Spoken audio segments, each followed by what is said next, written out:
Hello ladies and gentlemen, and welcome back to My Team Career Mode. Season 2 here for round 5 at the Monaco Grand Prix, and as you can see, start off the episode as usual after practice, seeing what goodies in terms of resource points we get. We get the usual 1,000. Monaco is a very strong track for the player, and also for myself. I do like this track a lot. This is interesting. When I don't crash, and when I can hook the laps up, I like it. Other than that, I don't like it, but anyway. End of Q1 here. We've set 2 consecutive lap times, I believe.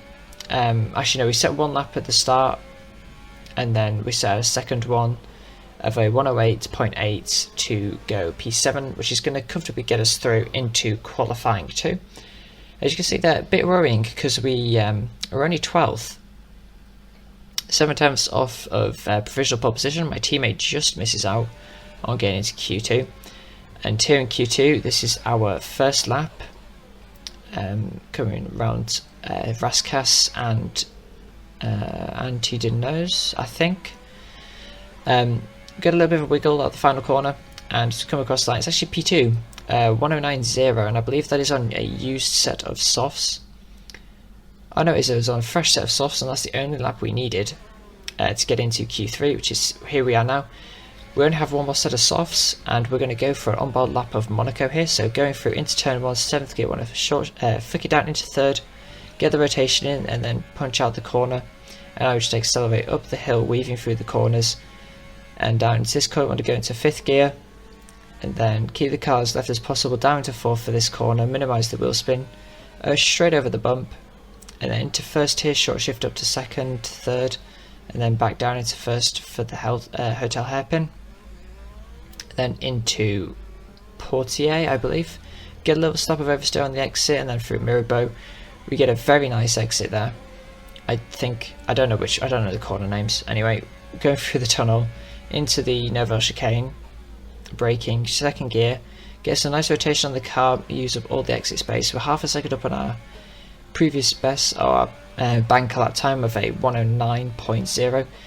We're only green, so we're not seeing purple sectors anywhere. We're still a 10th down on Ricciardo's time of 1 minute 8.2, but we're very strong in this final section. You see, we gain so much time there, and on the exit we're going to gain even more time. It's going to improvement of nearly 0.8 of a second. It's going to give us a 1 minute 8.2. I believe we've got a purple final sector, and it's only good for 6th place. So that's an interesting one, given what happened last season in Monaco.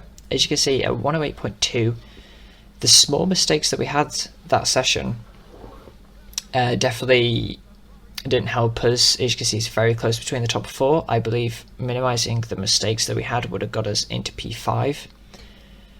But considering what the AI is like in qualifying, I think we have good pace, or good race pace. I certainly, once I get into the swing of things in Monaco, I can be very quick at it. So let's hope that pace transpires over into the race, and let's see if we can get a decent result. It's this track is going to be difficult given the lack of overtaking opportunities, but we'll give it a go.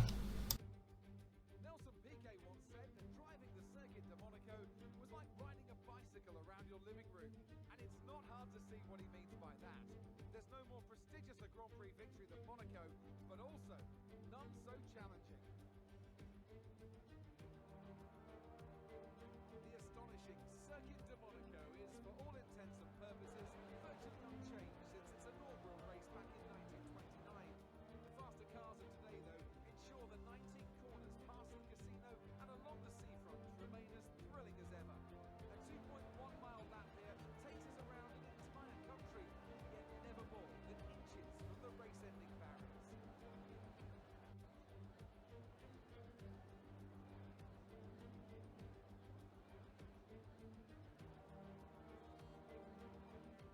Let's run you through the driver grid order for today's exciting race. Charles Leclerc lines up on pole position, and Lewis Hamilton completes the front row. Looking down the rest of the grid, we have Bottas, Vettel, Max Verstappen, Red, Ricciardo, Perez, Sainz, and Esteban Ocon, Norris, Albon, Lance Stroll, and Kvyat, Magnussen, Russell, Kimi Räikkönen, and Pierre Gasly. Giovinazzi, De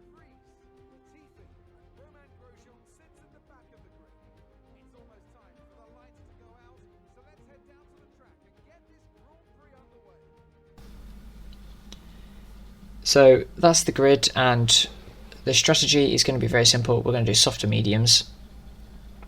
Peeing around lap 10, mediums will make it to the end. Hards may be better, but I think the mediums will just be nicer for the initial couple of laps, or the initial like 10 laps. We're going to underfield the car obviously by quite a bit. Is Monaco going to be running lean quite a lot? Overtake is going to be very difficult. We're running 1111 wings, and we've got a pretty shagged power unit in the car. So you see there, just getting ready, preparing myself for this race. And yeah, let's get underway for Monaco. We've got 2, 3, 4, and now 5 red lights, and it's lights out and away we go. Another really long hold. Verstappen gets an awful launch off the line, so we're hopefully going to get him going to turn 1, but he's got the inside. We're going to have to try and wrap around the outside here. He gives us a little bit of a squeeze. We're getting squirmy on the exit when I was side by side going up the hill. I decide as I get touched there by Verstappen, doesn't leave us much room to yield the position. And then we had Ricciardo looking around the outside of us. We managed to fend off from him. Now Verstappen's getting caught up behind Vettel. We're going to go for a big dive down the inside here into Mirabeau, I think. I don't know. Into that right-hander. And then round the outside of the hotel hairpin. And we got Verstappen. So we're up into P5 now. Bit of a scruffy little start, but we managed to gain a position overall. As you can see, our tyres are already on 16%. So this is going to be interesting. We've just got to stick behind Vettel now. Stay in his DRS and maybe make some moves if they appear. I might, at this point, start considering an undercut onto hards, maybe on lap 8, because having fresh tyres gives you an advantage until you get to the back of someone, and then it becomes very difficult to overtake them, especially with the way the AI uses their ERS. I am very good at saving it, as we all know, as I get my first warning. We've got to be a good boy with the track limits here. But yeah, we never went for the undercut. As we come to lap 10 now, we're actually going to just undercut them naturally here for where our pit window is. I think we're actually undercutting everybody here. We're going to the mediums, so we should be maybe a second of that faster than those at the front. If they stay for a couple of laps longer, they're going to be in an interesting position. But we're going to be in an interesting position coming out of the pit lane here. We're actually going to lose a spot to Magnussen and my teammate, and we're not going to lose a spot to Giovinazzi. And now we're going to stuck behind these guys. So this is going to really hurt us in terms of performing the undercut, because now we're stuck in traffic, and you see how slow this traffic is. Raikkonen's holding us up so much for the swimming pool. We decided to dive it down the inside of Raskas. The space just opens up there, and we managed to get P15 from him. We've got to try and make these overtakes really quickly, because every second, every corner that we are behind these guys. So we actually jump Hamilton and Vettel there as they come out of the pits. So even stuck behind traffic, they're going to harm us. Obviously, not in that case. I think the medium runners will still be faster at this point. Even Raikkonen will be faster than Hamilton. But my main goal is Bottas and Leclerc. You see, Leclerc just goes to the Novo chicane now, so I really need to clear Magnussen pretty quickly. As we cut to the end of lap 12 here, Magnussen is going to peel off into the pits. Actually, no, he's not going to peel off into the pits. Some other drivers peel into the pits. Bottas is in the pits. Leclerc's come out the pits, and he's found himself in some traffic. Bottas, let's go past him. He's on the mediums too, so he's going to have 3 of that fresher tyres than us. So he's going to be dangerous coming the end of the race, but he's out behind my teammate, so hopefully Raikkonen can do a good job at parking the bus. Leclerc is currently stuck behind a Racing Point and a Red Bull up in front. I believe they're going to be on the mediums. And now we're going to have a big dive down the inside of Magnussen there. He turns in, and we actually get a tiny bit of damage there. A little bit of lime green damage on the front left. Not going to affect us too much. I believe the way it works is... But the way it should work is... if you get damage on the left side, it won't affect you around a track like Monaco because it's clockwise. So even though we've got damage, it's still going to harm us anyway, regardless of what side it's on, because it's only a small amount of damage. As you can see there, Leclerc is going side by side with Stroll through the swimming pool section. That's held them up massively. And that's allowed us to get right close behind Kvyat. It's our 4-way battle here. We're going to go right around the outside of Kvyat at Raskas, favouring the outside line here. And now hopefully we're going to get past Stroll. We've used a lot of ERS to catch up to these people, and Leclerc getting held up behind Stroll there has really brought him into our clutches. And hopefully we can get past the Monegasque driver. We've got to obviously deal with Stroll first, as we could see on lap 19, Leclerc's pulled about a 3-second gap on us. Stroll is going to come into the pits. He's not going to come into the pits. I keep on thinking they're going to come in, but they don't. Albon's actually in, so that's the position we're going to get in. Leclerc's the fastest lap of the race at 1:11.5. We're doing a 13.6, so we're losing so much time behind Stroll here. It's so frustrating. Lap 20, I believe he's going to come in here. The AI took a really weird entry through that pit lane, and as you can see, we've got 19 laps left in this Grand Prix, and Leclerc is 5 seconds up the road. We have dropped Hamilton massively at this point. Yeah, it was pretty insane to see drop Bottas by 8 seconds because they were stuck in traffic. Pierre Gasly's out of the session. He retires at the final corner. There's not going to be no safety car, unfortunately, but Leclerc is 9 seconds ahead. That Ferrari is really quick today, and unfortunately that was the race. Obviously there's a good improvement from P6 to P2, and I'm very happy with the result. We're ahead of Bottas, so we get some points back on him.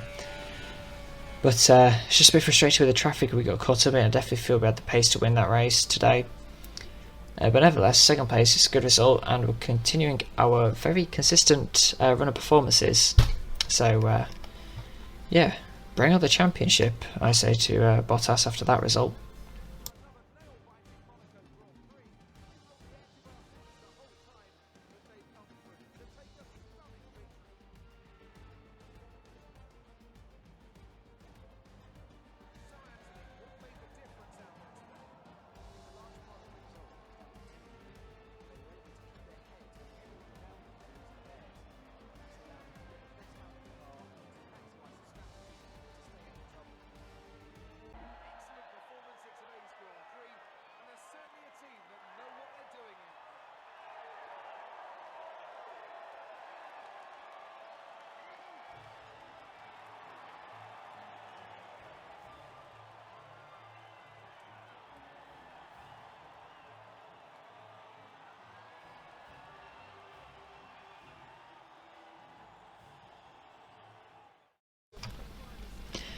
So yeah, once again, very happy with how I performed today.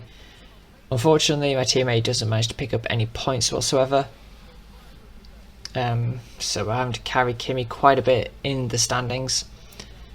No real surprises in terms of who finishes outside the points. It's a pretty boring race actually, aside from the start.